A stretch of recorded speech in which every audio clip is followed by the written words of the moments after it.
Patrick Wieland is a YouTuber who has made a splash teaching about day trading, investing, and cryptocurrency. His channel has 162,000 subscribers and over 16 million total views. Today, we'll find out how he stays noticed in a space that is oh so competitive. Cryptocurrency, investing, everything of the like. A lot of people it's a gold rush. People are all trying to share information. They're trying to invest. They're trying to make money, but not every voice has been heard. However, Patrick Wieland has been heard quite a lot, and we'll be talking about how the hell he did that.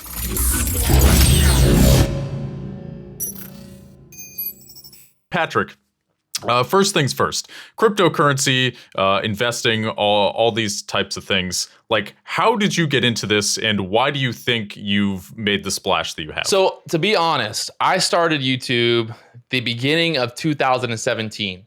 And it might not seem like a long time ago, but it really was. Like, YouTube was different. 2017, there wasn't a lot of financial, like, YouTube channels.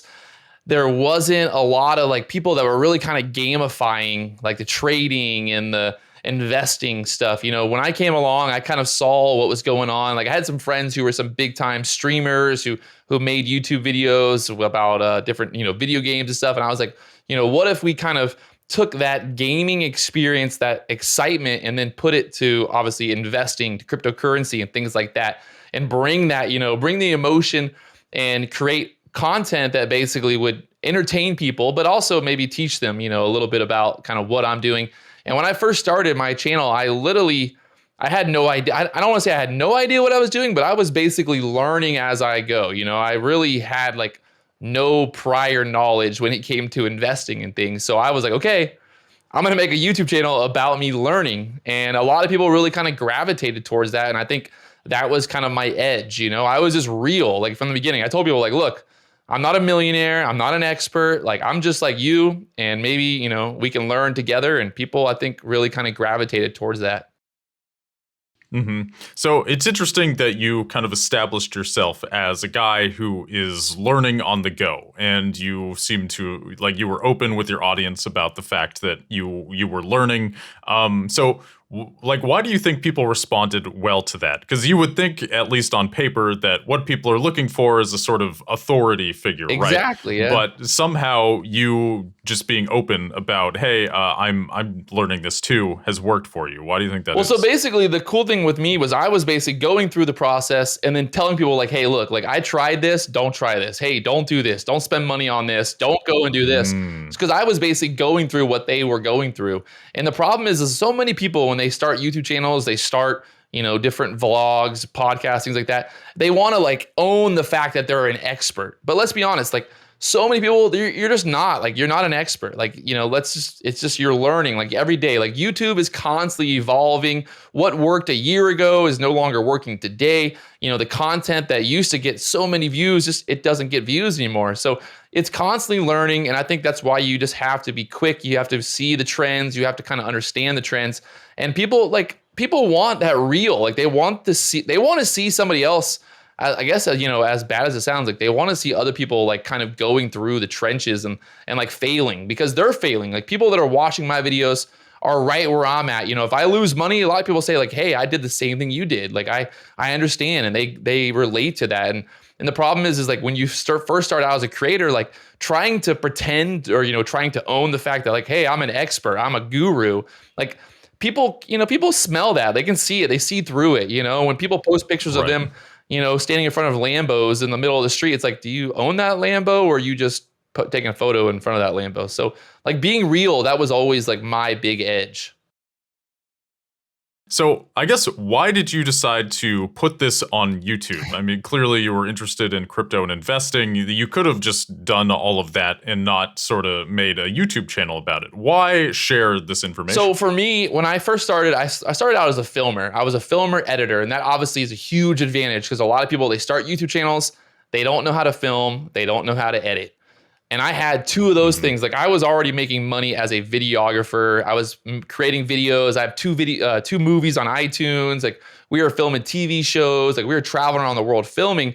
So for me, I was like, hey, like, I can already make sick videos of other people. Well, obviously I can make sick videos of myself.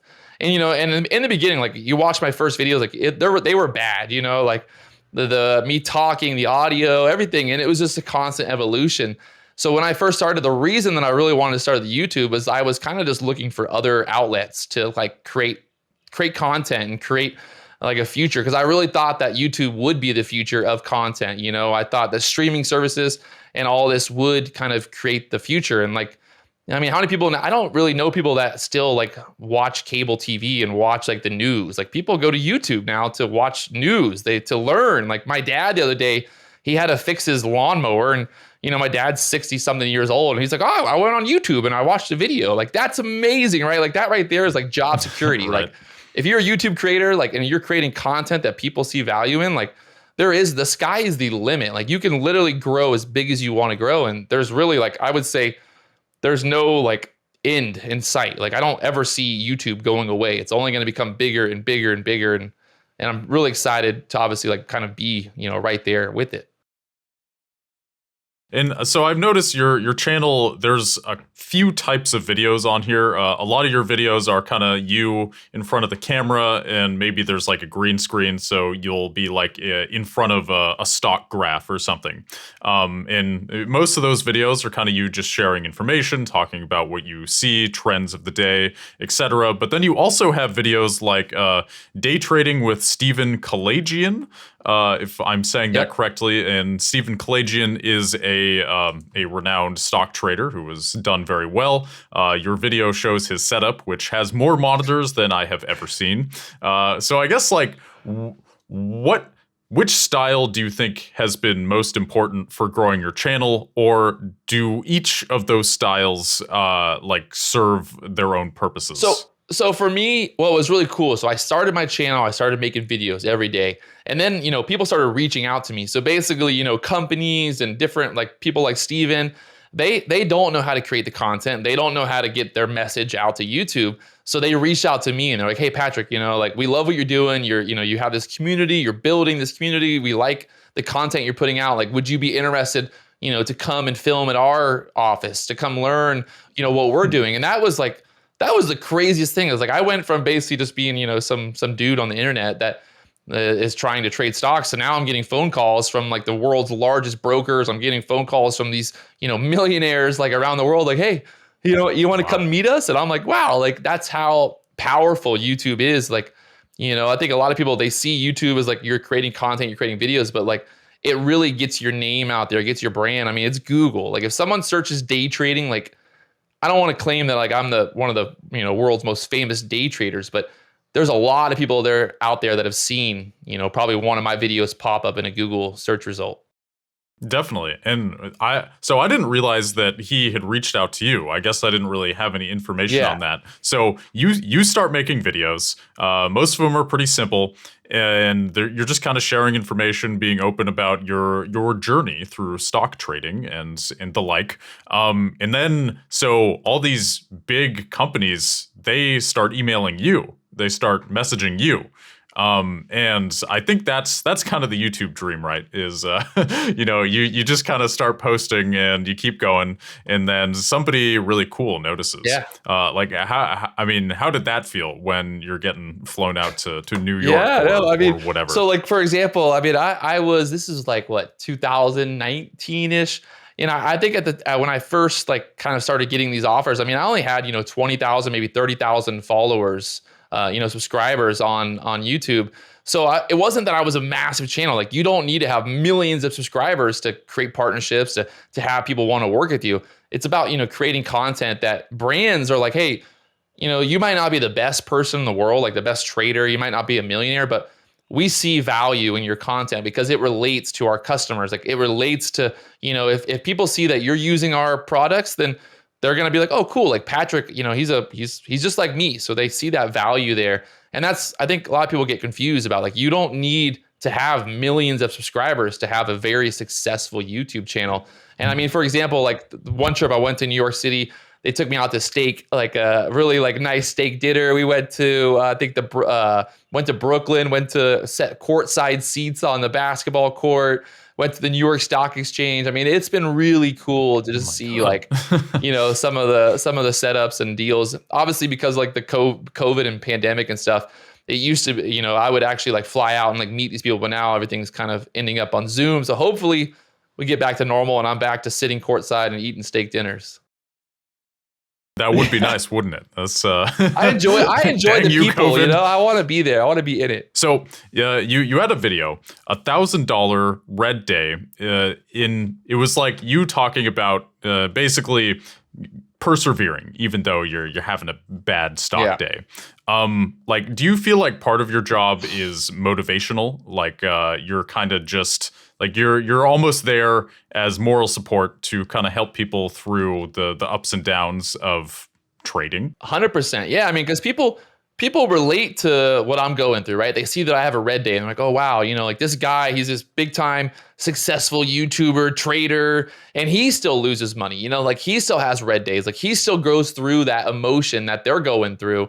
And that, like I said, that's like, it's very relatable. It's very real. Like the videos that you see me like that, it's like serious emotion. I mean, like it's me basically, showing people like, hey, look, like I messed up. Like I made a bad choice. I lost money. I did this wrong.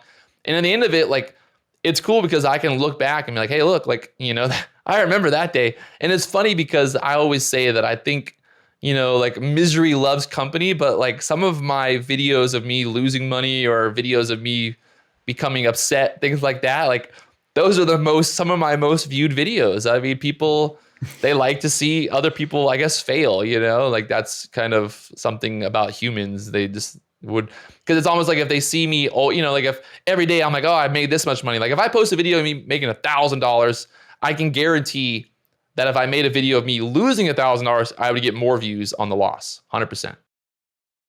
Yeah, I believe that. I mean, it's like, when people are watching NASCAR, yes, they want to see fast cars and they want to see their favorite person win, but kinda they're looking the wreck, for baby. Come on. A wreck. Yeah, hopefully, nobody gets injured or whatever, but they are looking for a show, if you know what I mean. 100%.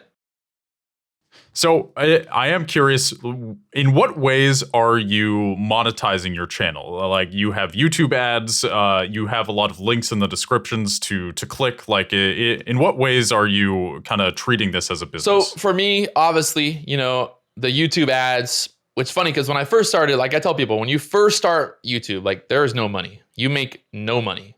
I mean, like literally, like you don't even make $1 a day. Like once you start getting monetized, like you're lucky if you make $5, like when you first start out, and that's like an accomplishment itself. Like I think Casey Neistat said it the best. Going from, 1 to 1,000 subscribers is the hardest part. Cause it's basically like, you're going from basically being nobody to all of a sudden you have 1,000 people that are like, hey, I like your content. And it kind of just snowballs because you got to get to that point. You got to get to the point where you're monetized. Because I also think that Google, YouTube kind of like pushes, the videos that have better chances of getting, ads on them. Like people, there's obviously that business as well for YouTube. So like I see sometimes with videos that I have that are maybe more ads on those videos, they get more views because YouTube's kind of pushing that and they want to see those ads out there. So for me, number one, you got the Google, you got the ad revenue. Like I said, when I first started, I was making like on average like $5 a day. And then all of a sudden I was making like $20 in ad revenue. And I was like, whoa, like my Chipotle is getting paid now, And then it was like, before I know it, I made $100 in ad revenue and then $200 and $300 and $400, $500 in a day from ad revenue. And it was like, holy crap, like this is a real deal thing. Like this is, like you can make some serious money. And then I think the big money really comes from, endorsements, from sponsorships, from affiliate deals. And I would tell people, you have to really own your brand. And when you do these deals with these affiliate deals, things like that, like always push. Like companies will offer you, oh, we'll give you this deal. But for me, like I'm always going to like shoot for the stars because whatever they come in at, like I'm going to tell them like, nope, that's not even anywhere near what my value is. And I'm going to always fight for my value. Because I know some people, they just sign deals. They're like, oh, I got an affiliate deal. I get 20% of every sale. And I'm like, I don't really love affiliate deals because number one, like if I say, let's say like in a video, I'm wearing a Nike t-shirt, but I have a link in my video and it's, it's like, buy this shirt now. That person might see the brand. They might see how cool the shirt is and they might end up going and buy that shirt without clicking the affiliate link. And now that brand is like, oh yeah, they got a bunch of sales. So for me, like my personal brand, if I talk about a company, if I talk about a product, like that's way more valuable, I believe, than, the affiliate links. So that's one thing that I'm always pushing. I would suggest to any other video creator, like if you can create a deal with a brand partnership, try to avoid, the affiliate deals are good, but like try to get some money, monthly, like have that company put some skin in the game where they actually believe and, you're creating value for them and own that value. So how do you negotiate? Like, what are your strategies for negotiating? Because I think a lot of people, when they get an offer, they're excited and they're afraid that if they don't take it, the offer is going to go away. But clearly, there are ways to get what you deserve. So how do you go about doing that? So I'll be honest. Like I get, I'd say on average 5 emails a day from companies, products, services, wanting me to promote them. I probably don't reply to 90% of them. And the best part is that they literally email me like 10 times before they finally give up. They're like, hey, just in case you didn't see this. I'm like, no, I saw it. Trust me. Like I saw the 5th email and I'm definitely not replying on the 10th email. And it's funny because like these brands, like they kind of just, I think they like blanket email YouTube channels, right? Like they just go and just like email every single YouTube channel and they're like, can you do a partnership? And it's like, first off, if I see that the email is just like a copy and paste, I'm not even replying because I know right then it means nothing. But if I get like an email from a company and I'm like, hey, like they seem like they're really into it. Like like I said, I'm aiming high. I figure out, I mean, it's like bargaining, right? Like if you're going to buy a car and the car is for sale for 10,000, you're not going to walk up and be like, hey, I'm going to pay 10,000. You're going to offer 5. They're going to come at 8. You're going to end up at 6, or 7 in that area. So for me, I'm always shooting for the stars because the worst thing that can happen is, you get a brand deal and you say, hey, I want $1,000 a month. And then they're like, okay, cool, perfect. And you're like, damn it, I should have offered more. So my advice would always be, aim high and sell your value, like if you have value. And again, like, don't worry about the views because like my videos, I wouldn't say like I don't get thousands and millions of views, on every video. But like the quality's there, the content's there, the notoriety is there, the brand is there. So, focus on that. Sell the brand. Don't try to sell your analytics, if that makes sense. Because like I said, like my analytics, if I pitched my analytics to, some billion-dollar company, they look at it like, well, you don't really get a lot of views. And it's like, yeah, that's fine. But like the people that view my content, like those are real people that might buy your product. So if I make a video that has 1,000 views, I mean, there's a chance that there's 10, 20, 30 people that are going to buy. Where if you say, oh, I get 100,000 views, but like who really knows who's watching or if there's people that are actually believing in what you're doing. So like sell your brand, not your analytics. And again, like I can't stress enough for new creators or creators in general, like your subscriber count does not matter. I've lost 70,000 subscribers. I mean, I've literally lost more subscribers than most people have gotten. And that's just part of it. I know friends that have, 1 million subscribers and they've lost, close to 20, 30, 40, 50,000. People, they unsubscribe. They get over whatever content you're putting out. Maybe they got really into day trading. They get over it. If you have a YouTube channel about Pokemon cards, people just go through fads and then they unsubscribe. And that's just part of it. Like, I don't really know what else to say. It's just part of it. So like the whole, like, I think so many creators are focused so much on the analytics of it, the numbers. And at the end of the day, like that doesn't really matter. Like, cause you're pitching yourself to these brands, like you're pitching yourself, you're not pitching the views that you get. And even sometimes, like, there are lots of channels that have good views, but those views don't really translate to much as far as, like, sponsorships or whatever. Like, the sponsors are going to think, oh, this channel is getting 100,000 views a video. But if that channel isn't very connected to their audience, which is not uncommon, then you're not really going to get a lot of sales. So the bread and butter of YouTube is always the community, the people who are really invested, who trust you, who show up most of the time at least. And I think you're wise to focus on that versus just trying to get views, because I mean, also views are just, they're so unreliable. Like, you never know when a video is going to take off, when it isn't going to. The more you rely on those numbers, the more you're going to drive yourself crazy. 100%. I would 110%, because again, like, and also like you can't compare yourself. Like, obviously there's other YouTube channels, like day trading YouTube channels that like there's there's a couple kids that I know, they have like close to, 500, 600, 700,000 followers, subscribers. But at the same time, it's funny because like as big as they are with the amount of subscribers they have, like, again, like I'm not trying to like toot my own horn, but I would say 100% that most of their 500,000 subscribers know who I am.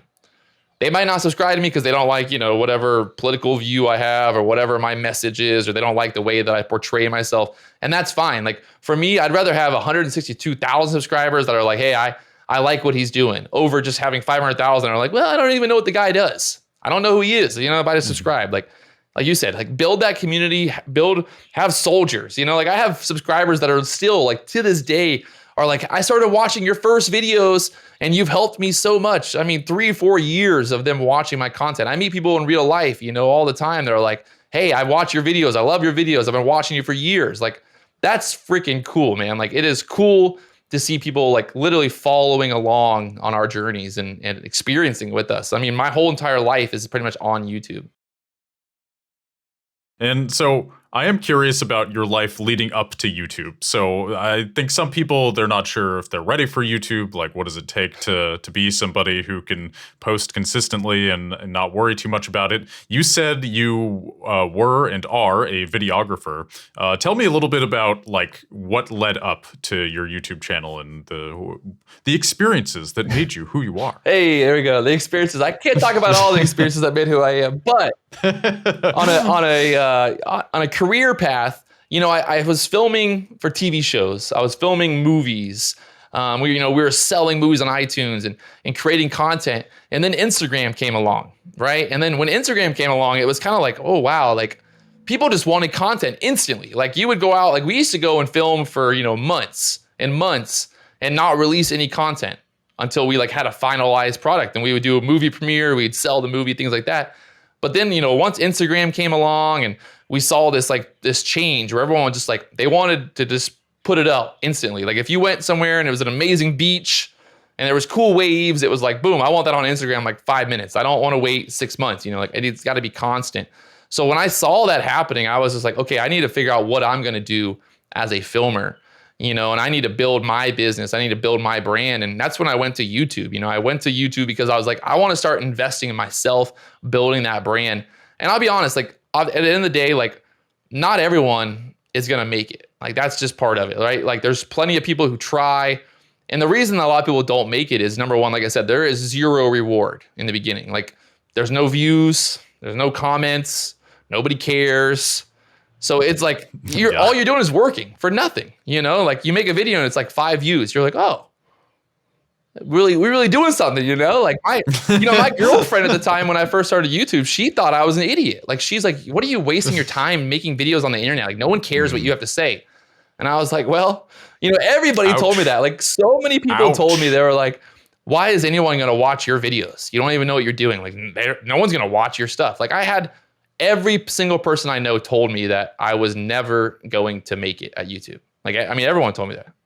I know it sounds messed up, but like it's just the way it is. Like, no, like it's such a crazy idea. Like if I just woke up one day, I was like, hey, I'm going to start a YouTube channel about, day trading. And I've never day traded before, but I'm going to start one. It's a great idea. Like it's stupid. Like it really is. But like, that was, I think, why I ended up being successful, because I believed from day one. Like I never thought that I wouldn't hit 100,000 subscribers. Like I never thought that I wouldn't be successful. I just kept doing it and doing it and doing it every day. And you kind of figure out, you're like, okay, that video did better, this video did better. And you just build and build. And that's what kind of led me to YouTube, was wanting to build my own brand. For so long, I filmed other people, right? Like I filmed celebrities, I filmed, athletes for brands, Red Bull, Nike, all these companies around the world. And there was no equity there, right? Like I film an amazing video, Red Bull makes billions of dollars. What do I get? I get paid for that one video and then I have nothing afterwards. But with YouTube, I mean, this is like you said, it's a business. Like I'm creating a business that I can basically, create revenue for the rest of my life if I do it the right way. I mean, I could be 80 years old and still be on YouTube, baby. Let's go. You sure could. So the naysayers in your life, I commend you for fighting through that and persisting despite all of that. Because I mean that's a negative influence, right? When the people around you are saying it's not worth trying. And I think an important thing to note, it's like a philosophical concept that I think a lot of people don't realize, and that's things begin from nothing. Always. Like you start from zero. I think there's a certain allure when somebody has millions of subscribers or views or whatever, and then you think, oh, well, that person is special. There's something about them that is just, I don't know, they walk on clouds. They are better than me. They're better than average. There's something about them. But when somebody is first starting out and trying to become that person, I think the naysayers, they don't understand that that person was once somebody with 0 subscribers. That was once somebody with 0 experience in front of a camera. That was once, you have to start from somewhere, no matter who you are. I've talked about this actually, like not just with this, but like with everything in life. Like people, it's not that they want you to fail, but everybody else is scared, right? Like everyone else is scared of failing. So when they see somebody else like, oh, wow, like he's going to start that. Yeah, that's not going to work, because they want to like make themselves feel better because they're like, what are they doing with their lives? They're looking at me like, oh, Patrick's doing this YouTube channel. Like that's never going to work. So that like gives them like, they feel better about themselves for not going out and doing something. But at the end of the day, if you, like you said, if you don't start, people always like are like, I want to start a YouTube channel. I'm like, well, start one. Like you have to start it and you got to just start creating content. And you got to remember, like there is no reward. There's no one to tell you when to make videos. There's no one to tell you how to make videos. The crazy part about YouTube is I feel like there's literally 0 information. I mean, they're getting a little bit better, but like there's just really no support for creators. Like you get a plaque, you hit 100,000, but like they're not going to tell you how to get there. They're not going to help you. They're not going to call you and be like, hey, your video did really good. Maybe you should make better videos in the next one, do this and change that. Like that's I would say is probably a big gripe for me because obviously like I'm a creator, but I feel like as a creator, like we just don't get any support. We get paid, obviously the platform's there, but like what do they really do to help us in the end? I mean, without the creators on YouTube, is there a YouTube? Yeah, it's interesting. YouTube used to have meetings, like they would have people that you could meet with that were kind of like your channel manager or advisor or something. And the idea was they worked for YouTube, so they had contact with the inside. They could kind of give you relevant information. But I think they stopped doing that. I don't know of anybody who has that kind of contact with YouTube beyond like the occasional just person they can tell like, hey, something horrible happened, please help. YouTube does have people for that, but yeah, you're kind of on your own. You're always dealing with the faceless monolith of YouTube, and there is information of like people who seemingly understand the algorithm, but YouTube themselves doesn't seem to say too much.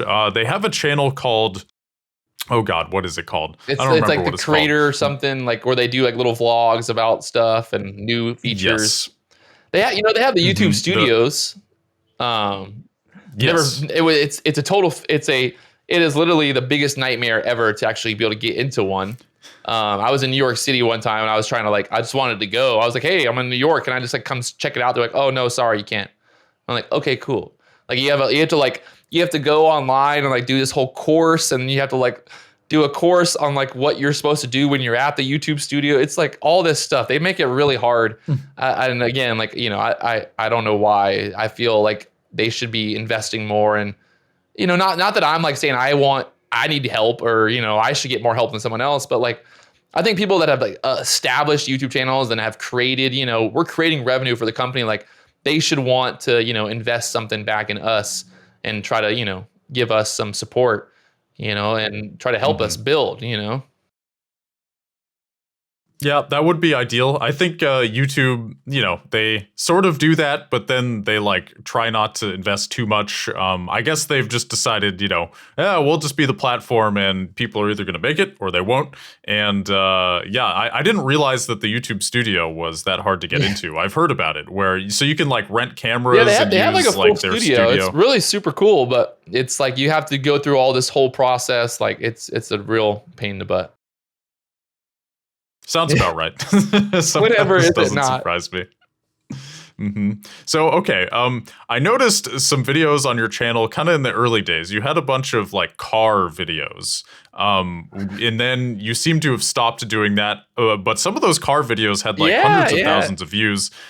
So I guess like what exactly happened with that? Like, why did you make those videos? Why did you stop making them?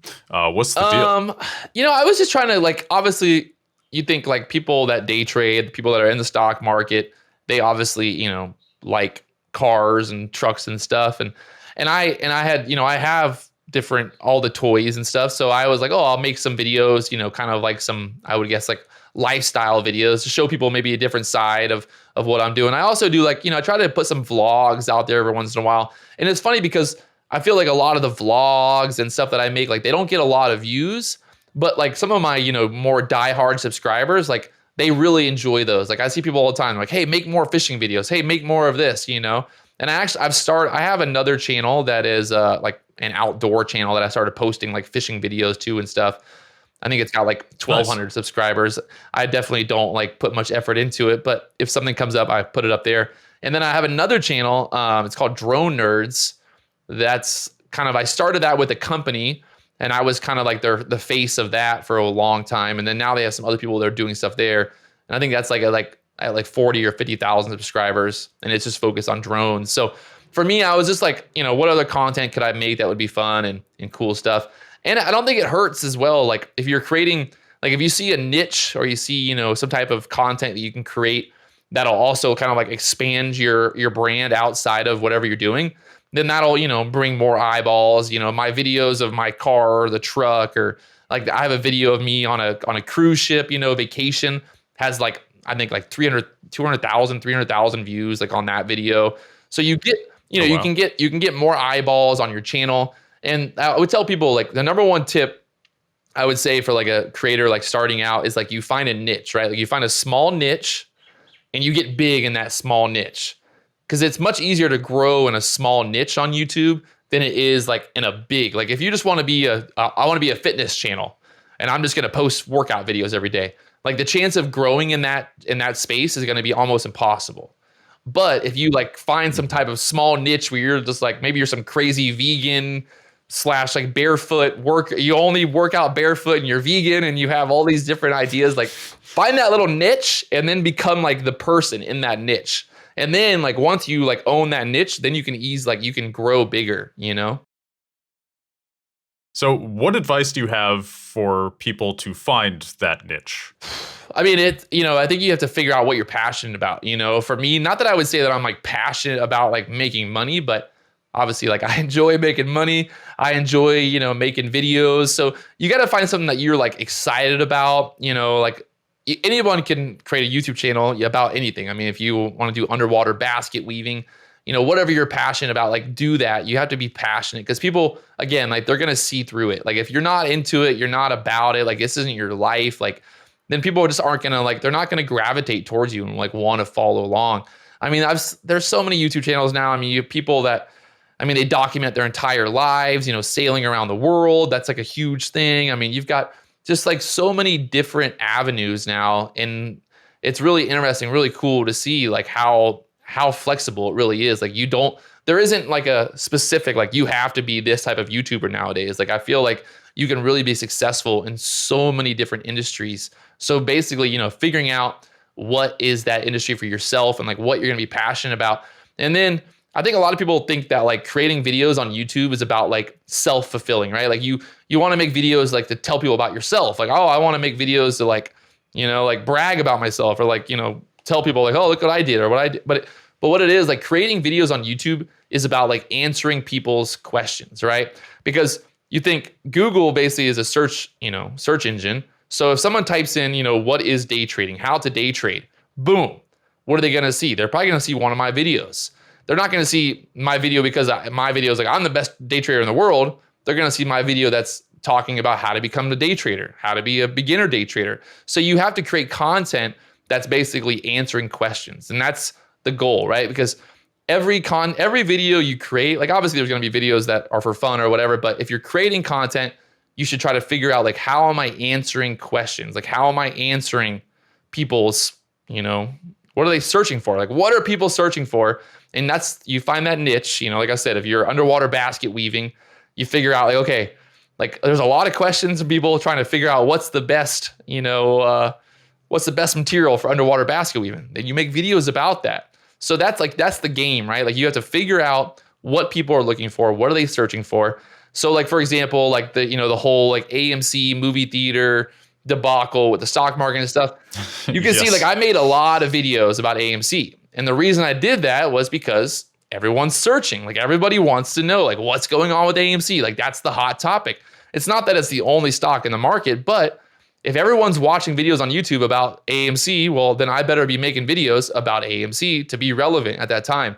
And, I got a lot of hate from that as well because I have like a different view than a lot of people on YouTube. And that's my thing too, is like everything that I do, I'm trying to be very realistic. I'm trying to give people like, hey, look, like you're not going to get rich overnight. Like you're just not. Like if you think you're going to start day trading and become a millionaire in a year from now, like just go ahead and forget about it because it's not going to happen. So that's like my thing too. And I think there's different types of YouTubers. You have YouTubers who can just, they just sell people the dream. And it's like all those YouTubers are trying to do is just trying to basically inflate their wallets.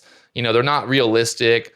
They're lying about so many things. And it's just, they're trying to like, get people's emotion to be like, hey, look, I've made millions of dollars selling things on Amazon. You can do it too if you just watch all my videos and then buy my course, but then also pay to call me as well. Like that's the worst thing that I think you can do as a YouTuber for like longevity wise, Yeah, definitely. And I think one reason that you've been able to get the attention that you have is like you match your niche well. And what I mean by that is like trading is a very fast-paced game. Like there's, every day, several times a day, there's like new updates. And you release at least once a day. From what I can tell, at least recently.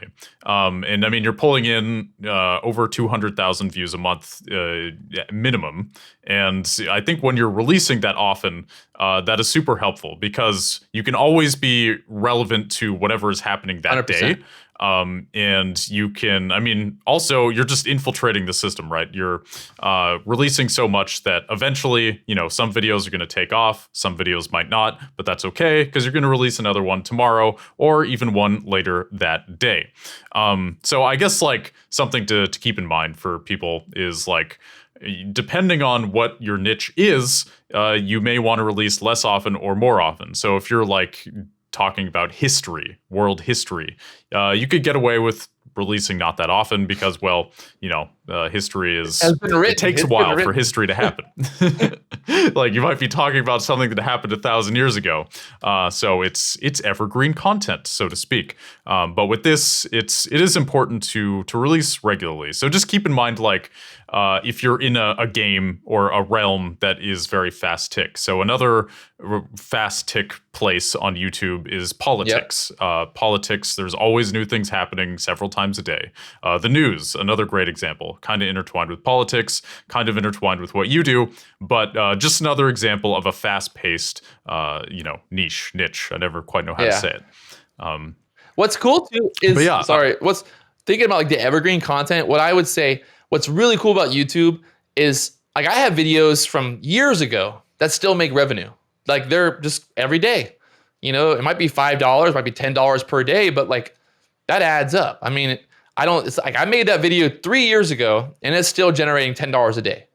Like that's pretty darn cool. Mm-hmm. Like, and that's one thing that people like, I've also seen it where like I've had videos, they've kind of like, they start to go, and then they just go flat. And then all of a sudden they just start going again for no reason. Like I didn't share it. No one else shared it. Like it just hits the algorithm and it just starts going again. Like that one video that you talk about with Stephen Kalasian, I mean, it's at 3 million views now. And I posted that like, I think 2 or 3 years ago. And it's just like every day, another 100,000 views. I mean, there's, there's no rhyme or reason to why these things happen. But that's, like you said, like the big focus is getting content out there. And then, obviously you want to share it when you post it and things like that, but just getting it out there, making sure your keywords are on point, making sure your titles, your thumbnails, you want to create obviously quality content, trying to get good webcam. If you're doing webcam, I do the green screen stuff, the lighting, you got to remember, like, you're battling people. I mean, nowadays, we're battling news anchors. Like you said, like, you're literally, there's, CNBC is talking about the same exact thing that I'm talking about. And they got a full on production. Like, you have the news stations now, they're putting stuff on YouTube quicker than they're putting stuff on the cable television. Yeah, absolutely. Like you're sort of competing with these larger companies, and I think it's easy to get intimidated by that. But one thing that YouTubers have over these large companies is they're more nimble. Like you're able to move faster and to pivot quicker. Somebody like NBC, they have bureaucracies, it councils, and it takes time to kind of maneuver. Whereas, if some trend pops up, you can just hop in front of the camera, record it, put it out that day. And I guess they can do that too, but it can be, I don't know, it's not quite the same in my opinion.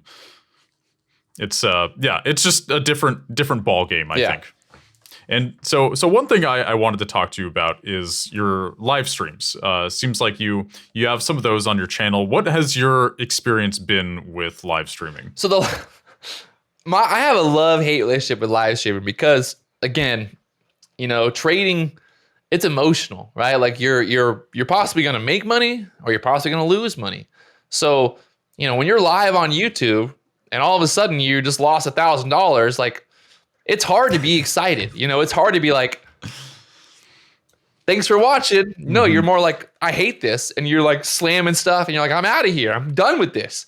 And then what also happens is, I think I love YouTube, but like YouTube, the comments, some of the stuff, like, it's so toxic. And people, they know, like, they're trolls and they love it. They start saying stuff. They get me on a tangent. They get me going. And then before I know it, I'm literally like talking about something crazy and I have no idea how I got there and I'm totally off topic. So, the live streams, it's a battle. And I would say, as sad as it sounds, there's the revenue is not good for live streams. Because, if like today, I streamed for 5 hours and that live stream, to be honest, probably makes $30, for 5 hours of streaming. But I also gained 100 subscribers from that one live stream. So it's like, it's a give and take. I think live streams are really good for connecting to your audience, to getting new subscribers. YouTube likes to promote live streams content. People, the problem is, like, I was live for 5 hours. Is someone really going to sit there on the computer for 5 hours, like, watching me? Probably not. They're going to come and go. But, you're getting a bunch of views. You're getting more people into there. And, now with the whole, like, there are some YouTubers that, like, they only answer questions if someone tips them, which is, like, again, like, I feel like that's super cringy. Like, I would never want to tell my subscribers, be like, hey, look, if you have a question, I'll answer it, but only for $10. Like, I just feel like it's just, I feel like I tell people, like, look, like, I'm not asking for anything other than, number one, hit the like button. And if you haven't subscribed, hit the subscribe button. Like, it's that simple. Like, if you want to support my channel, support it that way. Leave comments, support it in that way. Like, I'm not asking you to pay me, but try to help me out here a little bit. So the live streams can be a battle. And I'm trying to get back into the live streams because, like, I'll be honest, like, I've kind of like, I feel like the last couple of years, like, I've been going through some stuff and been kind of up and down and content wise. But I think if I really want to get going again, I want to build that community back and build it up. Like, I got to be consistent. And that's like the biggest thing. Like you said earlier, you're like being consistent with posting. So that way people, like, when they come to YouTube, the first thing they think about is like, oh, I need to go watch Patrick's video. Like, I know he posted something today. Like, I know he posted it because he posts something every day. Where if you drop off, you don't post for a month, people forget about you. I know it sounds sad, but like, people just, you become like, you are now out of their like routine. So that's like, consistency's got to be there. Like, you really need to be consistent. And that's what I'm going to try to do. I get up at 3:30 in the morning in Hawaii. Oh my God. It's 9:30 Eastern. And so I'm literally live on YouTube at 3:30 in the morning. And people are commenting like, oh, bro, you look so tired. Why do you look so tired for? I'm like, because it's 3:30 in the morning, you idiots. Like, relax. Like, like that, that's. It's the witching hour. That's one thing, I would say the kind of the bad part about YouTube is, the comments. And people get bad. I've gotten death threats. I've had people, really go out of their way to try to harm, not wouldn't say harm me physically, but like, mentally, People emailing brands that I work with and stuff, trying to create issues and things. People have nothing better to do than try to make other people fail. Yeah, some people that is definitely the case. And, part of, I think, succeeding on YouTube past a certain level, once you get a certain amount of attention, some of that attention is going to be negative. And, I think being able to kind of push that aside, even if it does affect you, which it affects all of us, you just got to kind of keep going and try not to take it too personally, and also understand that the meaner the comment, most of the time just means that person is very miserable. You're probably doing better than they 100%. are. Let's be clear. I mean, I love the old saying that if you've got 10 haters, you should be trying to figure out how to get 10 more, I love it. The funny thing is though, I swear to God, I've never had one person in real life come up to me and say anything negative. Like not once, not once. I've met I want to say thousands of people from YouTube, but I've met a lot of people over the years, that come up to me like, hey, I watch your videos, and every single person is stoked. They're all happy. It's the people, that are miserable, like you said, they're just miserable people. They're jealous, they see their lives, they're, whatever they're doing, and they don't want other people to succeed. And like I said, if you believe in yourself enough and you build that brand, it doesn't really matter how many people hate you, because for all the haters, there's 1,000 kajillion more people that are out there supporting you. For sure. And I am curious. I've been meaning to ask you this. So this is your full-time job right now, doing YouTube? Yeah, no. So basically trading, YouTube. I mean, I'm up every morning now, 3:30. I try to post a video once a day if I'm not live streaming, but it's full-time. I've been really fortunate. I've been really, I wouldn't say lucky, but I busted my ass. I did a lot of work when I had to in the beginning. And yeah, now it's basically a I guess full-time job. I've just been really, really focused on, I tell people, I think my goal for my life is to wake up every single morning and do exactly what I want to do. And right now it's live streaming, it's doing the YouTube, and I think I'll keep doing that for a while. And the cool thing is, if I quit YouTube tomorrow and just leave the channel going, it'll probably still make money for at least another 3 or 4 years, I feel like. Oh yeah, definitely. Your backlog would collect views for sure. So, tell me about the transition from your job as a videographer to YouTube. So there's logistics involved in that, right? So you've kind of talked about your mindset. You wanted to build something for yourself. Always a great idea. But how did you take the steps to build your YouTube channel? Either financially, mentally, or otherwise? So obviously I kind of have a unique situation, right? Because, I wasn't working a 9-to-5 job. So I had a lot of flexibility, and that's what allowed me to, kind of start the YouTube and start working on the YouTube. So that kind of, helped me in the beginning, because I already kind of was making money on the, from filming and stuff. But, the biggest thing is looking at this like a job, right? It's a business. So if I don't put out content, I don't get paid. If I don't do anything, I'm not going to get paid.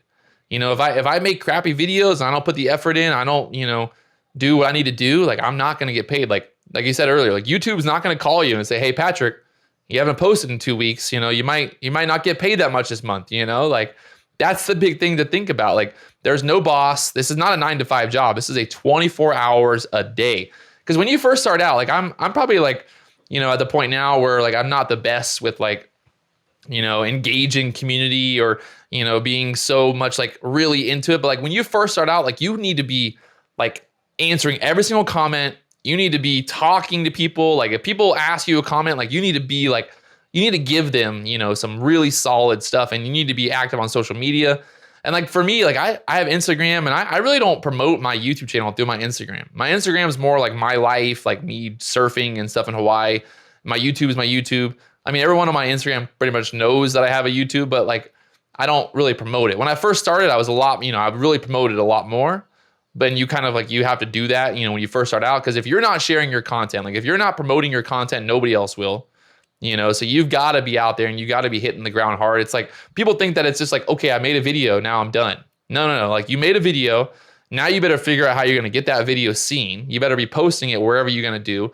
And then also I think talking about the whole niche thing, is one thing that really helped me a lot was like I was really active on like Twitter and other, like social media websites, Facebook, things like that when I was posting my content. And then I'd be interacting with people on those places. And that's like a lot of my subscribers, ended up coming from these other networks basically.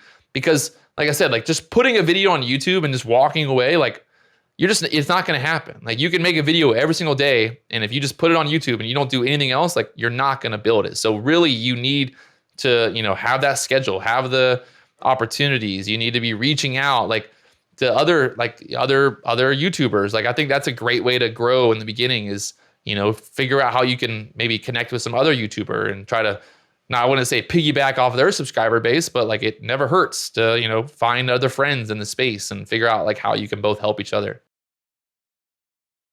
So it sounds like making the plunge into YouTube from your original job.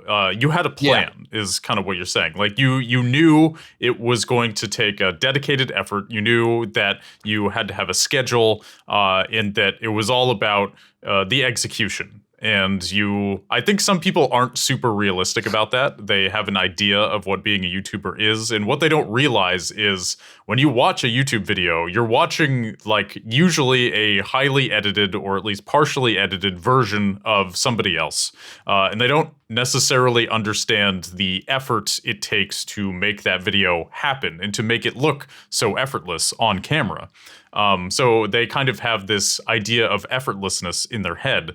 But, it's not that. And it can be effortless if you're, kind of operating off your intuition and you know what you want and how to make it happen. But you got to show up and you got to do that every day, or if not every day, enough days to keep uploading enough to be successful. And it's just, I think that can be, even though it seems obvious, it can be a bit of a shell shock to people who think that, being a YouTuber, you're kind of just laying in a chaise lounge and eating grapes or something. Just getting paid big bucks, baby. Yeah, I mean the editing. I mean, I have to. The worst is like I've literally, I'll film videos. I'll film the whole video, and then I go put it on the editor, and the whole thing's out of focus. And I'm like, are you kidding me? So then back to filming, another filming, and then back to editing. And, you go through that. I mean, the editing is half the battle.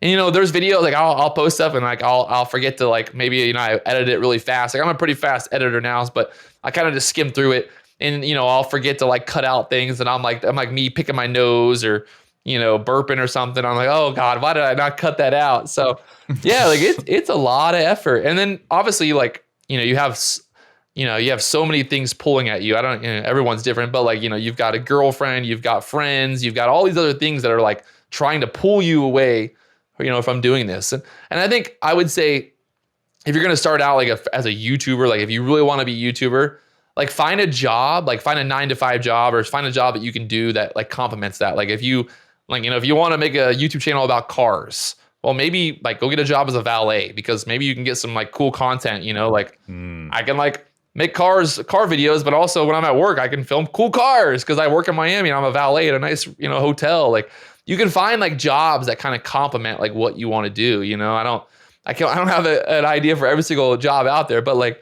figure out a job that basically allows you to, focus on YouTube and like create content and figure out your schedule. Because so many people like, I don't want to get a job, then I'm trying to figure out how to like make my YouTube like work with that. Like if I'm like, hey, I'm going to go work at this place, from 9 a.m. till 6 p.m, like it's going to be really difficult for me to like have motivation to like now go work on my YouTube where I make no money. So, you've got to kind of figure out that balance, and obviously you got to take a risk. I mean, it's a risk, but like, I think there's a huge reward, but like a lot of people go gold mining. They go looking for gold and they never find gold. And that's the same thing with YouTube. I mean, like I said, like, you can build a YouTube channel all you want. You can make 1 million videos, but if no one watches it, it's not going to be successful. And I like that advice of taking a job that's relevant to what you want to do, even if it isn't exactly what you want to do.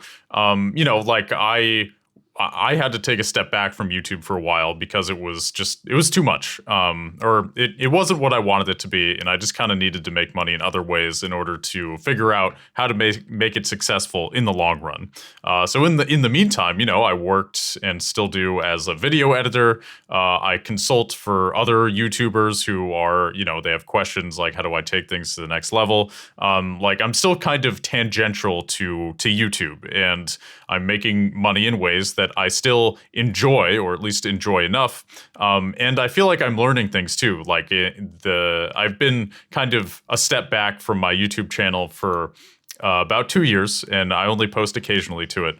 And in that 2 years, I feel like I'm a way better video editor. I'm just better all around. I feel like I understand YouTube better because I don't have this like tunnel vision. And I think when you're working for somebody else in a field that is similar to what you want to be doing, because you're working for somebody else, you're going to end up doing things that you never thought of doing before. And that makes you think in different ways, and you learn these kind of weird skills that end up being somehow relevant to what you want to do.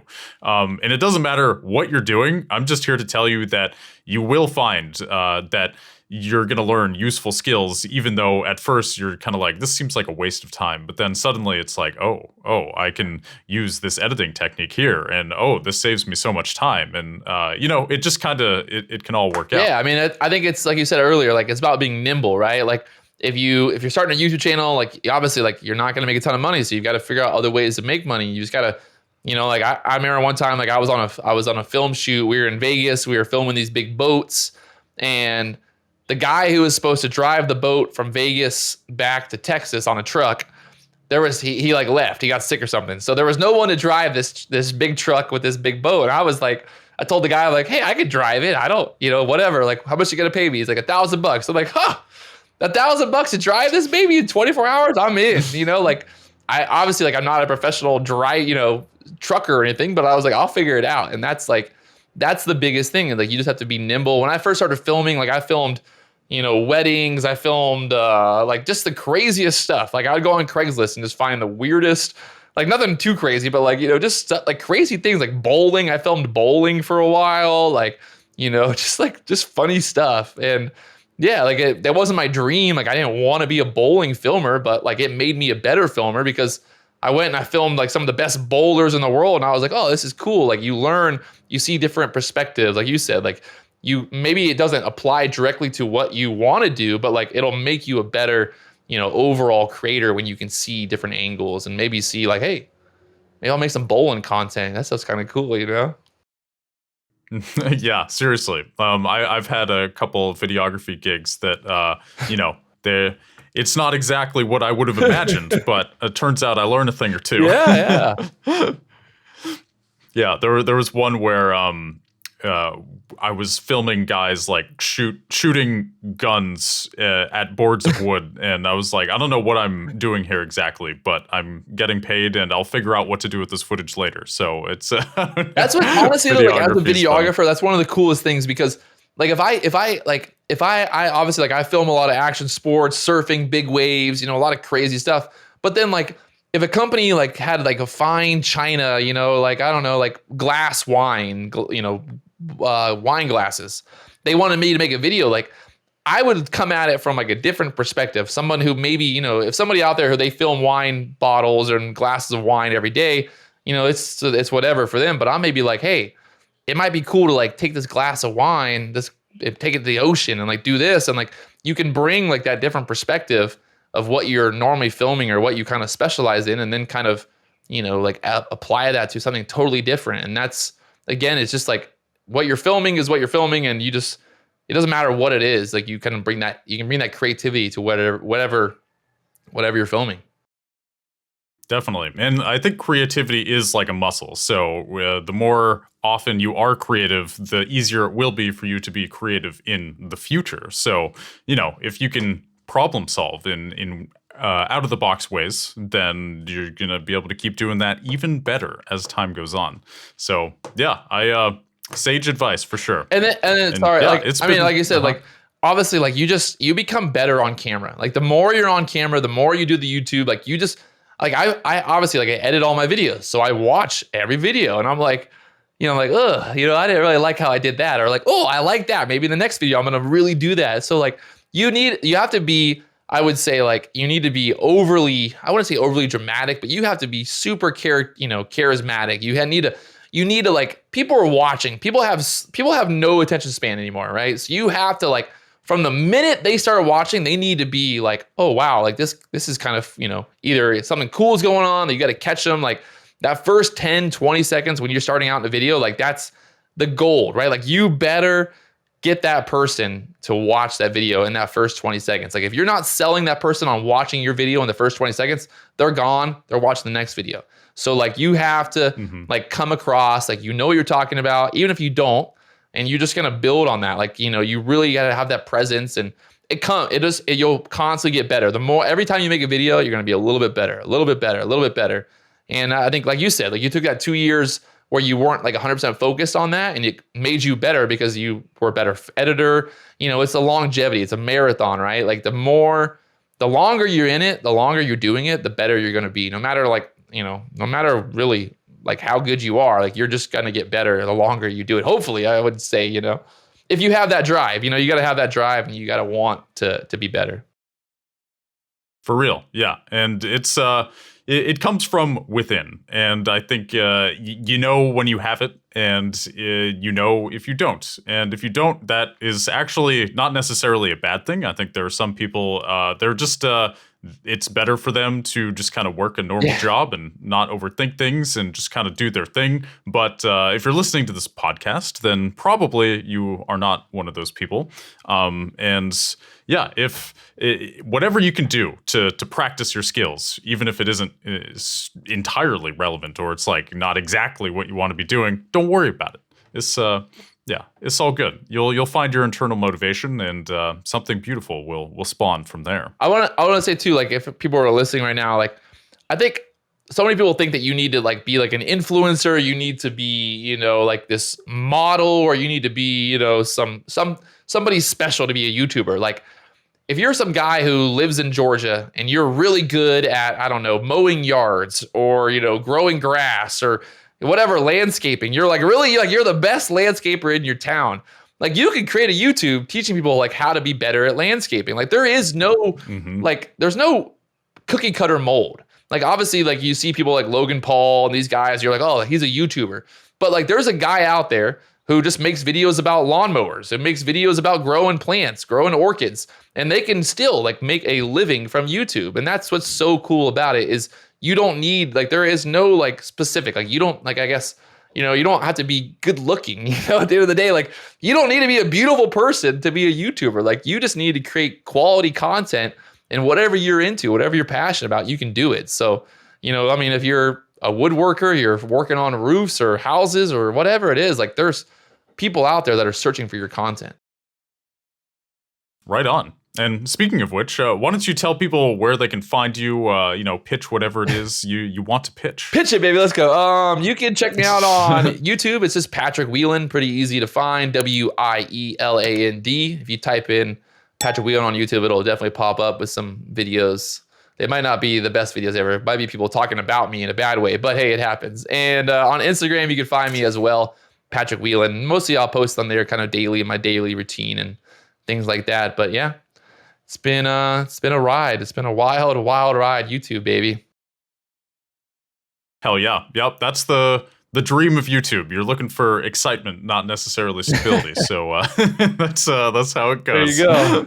It's every day is a little bit different or super different. But yeah, thank you so much for joining me. This has been a fun conversation. Yeah, man, no worries. Good times. Yep. Patrick Wieland, everybody. And for you watching right now, thank you so much for showing up, for listening, and I will see you in the next one. Bye, everybody.